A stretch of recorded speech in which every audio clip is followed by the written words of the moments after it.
In Italia c'è un giorno speciale in piena estate, il 15 agosto.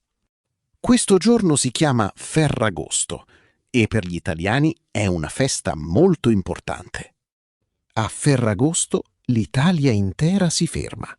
Le fabbriche chiudono, gli uffici chiudono, molti negozi chiudono. Le grandi città diventano vuote e silenziose, quasi deserte. Dove vanno tutti gli italiani in quel giorno? Vanno al mare, al lago o in montagna, insieme alla famiglia e agli amici. Preparano pranzi enormi, fanno grigliate, giocano e stanno insieme per tutta la giornata. Per uno straniero questa cosa è sorprendente. Un paese intero in vacanza nello stesso giorno. Ma perché tutto questo succede proprio il 15 agosto? La risposta è una storia lunga più di 2000 anni. La storia comincia nell'antica Roma e arriva fino alle spiagge affollate di oggi. Seguiamo questa storia con ordine, un'epoca dopo l'altra. Più di 2000 anni fa, a Roma, vive un uomo molto potente, l'imperatore Augusto. Augusto è il primo imperatore romano e il mese di agosto porta il suo nome. In latino, infatti, il mese si chiama Augustus, proprio come l'imperatore. A quel tempo, quasi tutte le persone lavorano nei campi, nell'agricoltura. In estate il lavoro è durissimo. I contadini raccolgono il grano sotto il sole caldo. Un contadino è una persona che lavora la terra e coltiva le piante. Alla fine della raccolta, i contadini sono molto stanchi e hanno bisogno di riposo. Feste per la fine della raccolta esistono già prima di Augusto. Augusto unisce queste feste in un lungo periodo di riposo e gli dà il suo nome. Il periodo si chiama Ferie Augusti, cioè le ferie di Augusto, i giorni di riposo di Augusto. Dalla parola Ferie Augusti nasce la parola italiana Ferragosto. In quei giorni di festa anche gli animali da lavoro riposano. I buoi e gli asini non lavorano. I romani decorano gli animali con i fiori e fanno feste nei villaggi. Ci sono corse di cavalli, pranzi lunghi, musica e giochi per le strade. I lavoratori ricevono anche piccoli regali dai padroni della terra. Come vedete, l'idea di Ferragosto è antica. Dopo il lavoro duro serve il riposo. Questa idea resta viva in Italia per 2000 anni, fino a oggi. Passano i secoli e l'impero romano finisce. In Italia si diffonde una nuova religione, il cristianesimo. La Chiesa cattolica trasforma molte feste antiche in feste religiose. La stessa cosa succede anche con la festa di Ferragosto. La Chiesa sceglie il 15 agosto per una festa importante, l'Assunzione di Maria. Secondo la fede cattolica, in questo giorno Maria, la madre di Gesù, sale al cielo. Così il Ferragosto diventa una festa religiosa, ma resta sempre il 15 agosto. Per secoli, in quel giorno, le persone vanno in chiesa la mattina. Poi, nel pomeriggio, fanno un grande pranzo con tutta la famiglia. In molti paesi italiani ci sono anche le processioni. Una processione è un gruppo di persone che cammina per le strade, con canti e preghiere. Ancora oggi, il 15 agosto, molte città italiane fanno processioni in onore di Maria. Quindi il Ferragosto unisce due tradizioni, il riposo romano e la festa religiosa cristiana. Ma la storia non finisce qui. Manca ancora il mare. Andiamo avanti nel tempo, fino agli anni 30 del Novecento. In quegli anni, l'Italia è un paese ancora povero. La maggior parte delle famiglie non può fare le vacanze. Molte persone vivono in campagna o in città e non hanno mai visto il mare. Negli anni 30 il governo organizza treni speciali ed economici per il periodo di Ferragosto. Questi treni si chiamano treni popolari e i biglietti costano molto poco. Con i treni popolari le famiglie possono fare una gita al mare o in montagna. Una gita è un viaggio breve, di solito di un giorno, fatto per divertimento. La gita di Ferragosto è corta. Si parte la mattina presto e si torna la sera. Il 15 agosto migliaia di famiglie salgono sul treno con un cestino pieno di cibo. Nel cestino ci sono cose semplici: pane, formaggio, frutta e un po' di vino. Molti italiani, quel giorno, vedono il mare per la prima volta nella loro vita. Immaginate l'emozione. Un bambino di città arriva sulla spiaggia e tocca l'acqua del mare. Da questi viaggi nasce una nuova abitudine. A Ferragosto si va in gita. La festa del riposo diventa anche la festa del viaggio e del mare. Dopo la Seconda Guerra Mondiale, l'Italia cambia in modo profondo. Negli anni 50 e 60 arriva il famoso boom economico. Boom economico significa un periodo in cui l'economia cresce molto velocemente. Gli italiani lavorano tanto, le fabbriche producono tanto e le famiglie guadagnano di più. Per la prima volta molte famiglie comprano una macchina. Le macchine più amate di quegli anni sono piccole ed economiche, come la Fiat 600. Con la macchina la famiglia è libera. Può partire quando vuole e andare dove vuole. In quegli anni nascono anche le grandi autostrade italiane. Un'autostrada è una strada grande e veloce che collega le città lontane. La più famosa è l'Autostrada del Sole, che collega Milano con Napoli. I lavoratori, inoltre, adesso hanno le ferie pagate. Le ferie pagate sono giorni di vacanza in cui il lavoratore riceve comunque lo stipendio. Quasi tutte le fabbriche chiudono in agosto e milioni di persone vanno in vacanza insieme. Nascono così le vacanze estive italiane, 2 o 3 settimane al mare in agosto.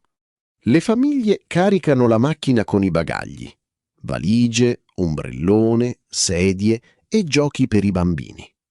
Un bagaglio è tutto quello che portiamo con noi in viaggio. Le fotografie di quegli anni sono bellissime. Macchine piene, spiagge piene, sorrisi grandi. Il Ferragosto diventa il centro dell'estate italiana, il giorno più importante delle vacanze.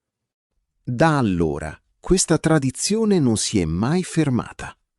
E adesso parliamo del Ferragosto di oggi. Agosto in Italia è il mese più caldo. Il sole è forte e le temperature sono alte. Per questo tutti cercano l'acqua e l'aria fresca, il mare, il lago, la montagna.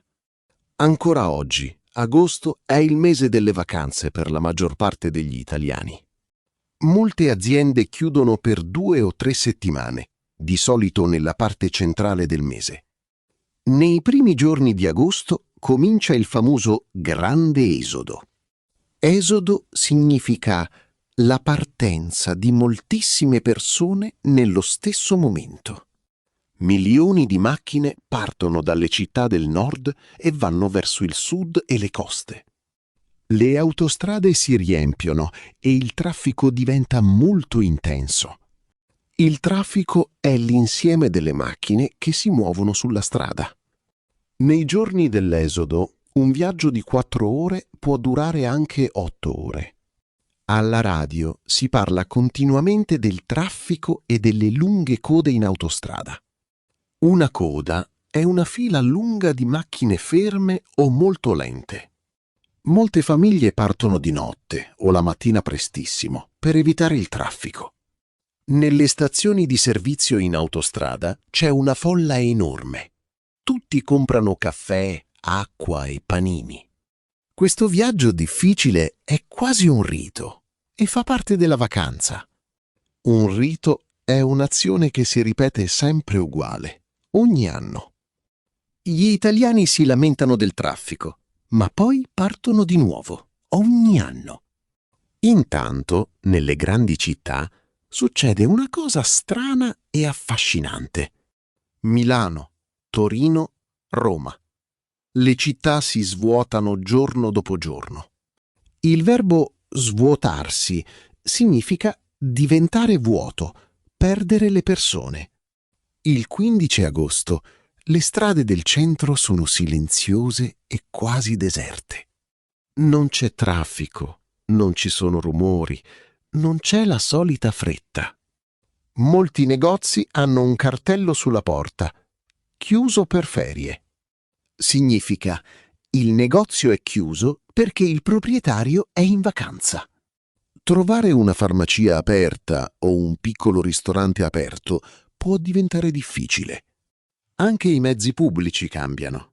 Gli autobus passano meno spesso e la metropolitana è mezza vuota. I giornali ogni anno pubblicano le fotografie delle città deserte.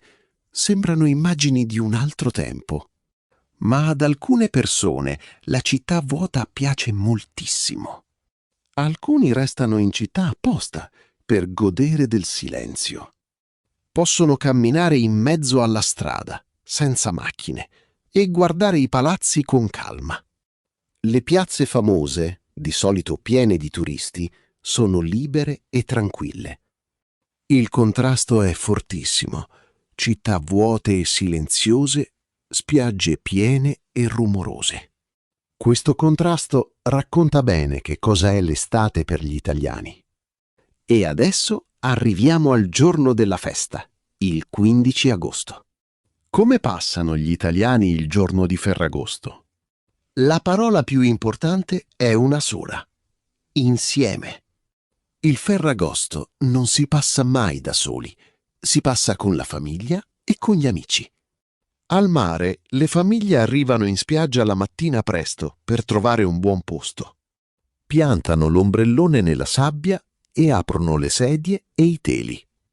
Il 15 agosto le spiagge italiane sono piene dappertutto: ombrelloni, musica, voci, giochi. I bambini fanno il bagno nel mare e costruiscono castelli di sabbia. Gli adulti chiacchierano, giocano a carte e preparano il pranzo. E il pranzo di Ferragosto è molto importante, è il centro della giornata. In molte famiglie si prepara una grande grigliata. Una grigliata è un pranzo con carne, pesce o verdure cotti sulla griglia, sopra il fuoco. L'odore della grigliata riempie l'aria: salsicce, pollo, verdure e pesce fresco. Qualcuno fa la grigliata in spiaggia, dove è permesso, e qualcuno la fa in giardino. Sulla tavola ci sono anche pasta fredda, insalata di riso, pomodori e tanto pane. Ogni regione porta in tavola i suoi piatti tipici. A Roma, per esempio, il piatto tradizionale di Ferragosto è il pollo con i peperoni. E poi c'è il frutto simbolo di Ferragosto, l'anguria. L'anguria è un frutto enorme, verde fuori e rosso dentro, pieno di acqua dolce. Dopo il pranzo, l'anguria fredda è perfetta contro il grande caldo di agosto. Il pranzo dura ore. Si mangia, si parla, si ride, si riposa. Poi, nel pomeriggio, molti dormono un poco sotto l'ombrellone. Altri fanno una lunga passeggiata sulla riva del mare. Non tutti però scelgono il mare per il giorno di Ferragosto. Molti italiani preferiscono la montagna, dove l'aria è fresca e pulita. In montagna si festeggia con lunghe camminate e con i pranzi nei rifugi.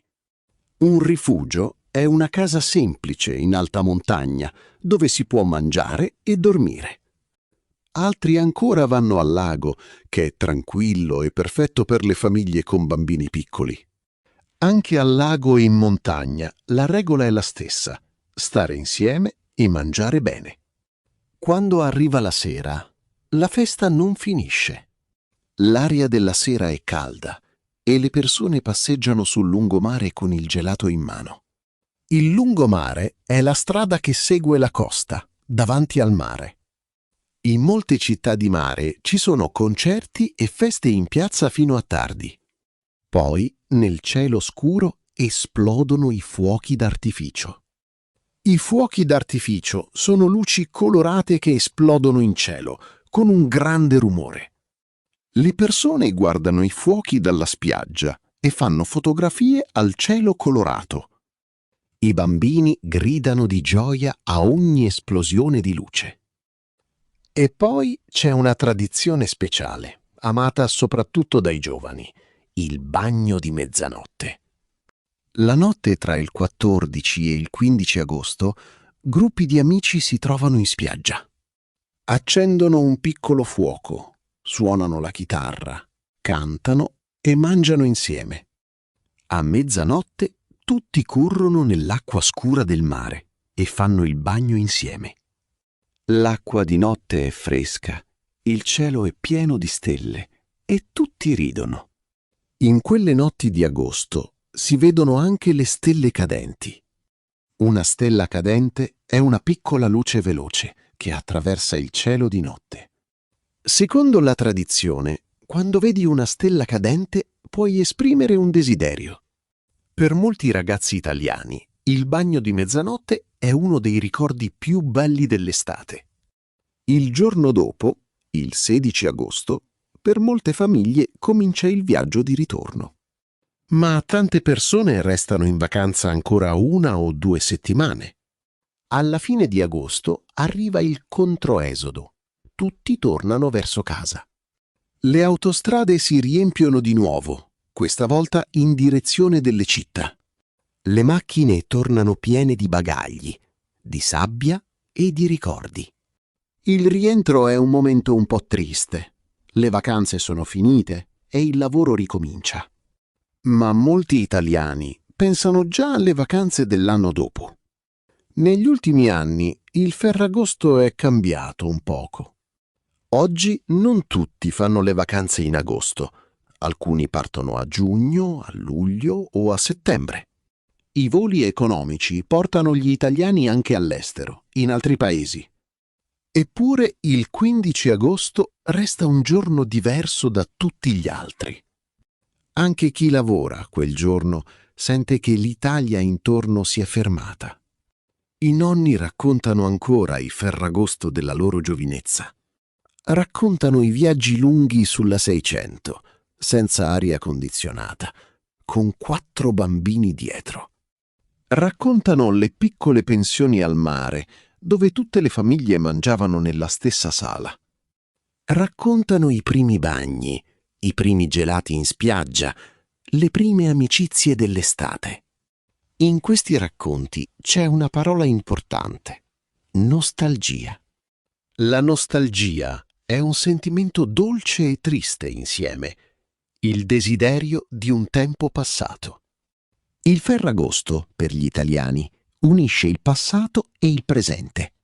Prima i nonni, poi i genitori, oggi i figli. La tradizione continua di generazione in generazione. E se uno straniero visita l'Italia proprio a Ferragosto? Deve conoscere alcune informazioni pratiche per organizzare bene la visita.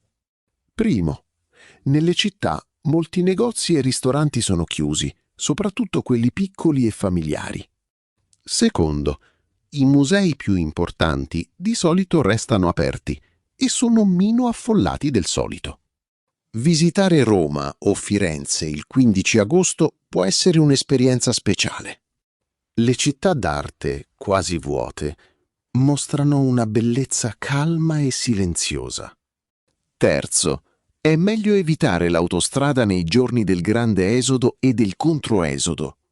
Quarto, se vuoi andare al mare, prenota molto prima, perché gli alberghi sono pieni da mesi.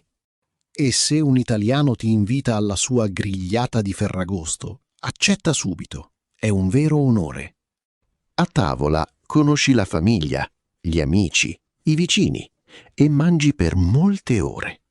Forse adesso è più chiaro perché il Ferragosto è così importante per gli italiani.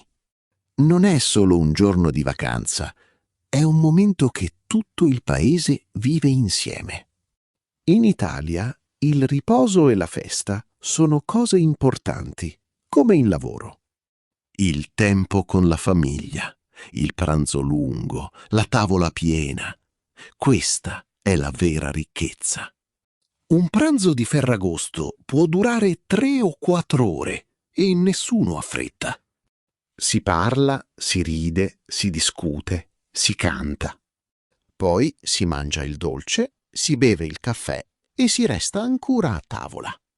Il 15 agosto l'Italia fa una cosa semplice e antica. Si ferma, respira e passa un giorno intero con le persone care. Come i contadini romani 2000 anni fa, gli italiani di oggi riposano dopo il lavoro. Cambiano i secoli e cambiano i viaggi, ma il senso della festa resta uguale: riposo e famiglia. Da Augusto ai treni popolari, dalle 600 alle autostrade piene, il Ferragosto racconta la storia d'Italia. E ogni anno, il 15 agosto, questa storia ricomincia su ogni spiaggia italiana. E tu? Esiste anche nel tuo paese un giorno di festa come il Ferragosto? Raccontalo nei commenti.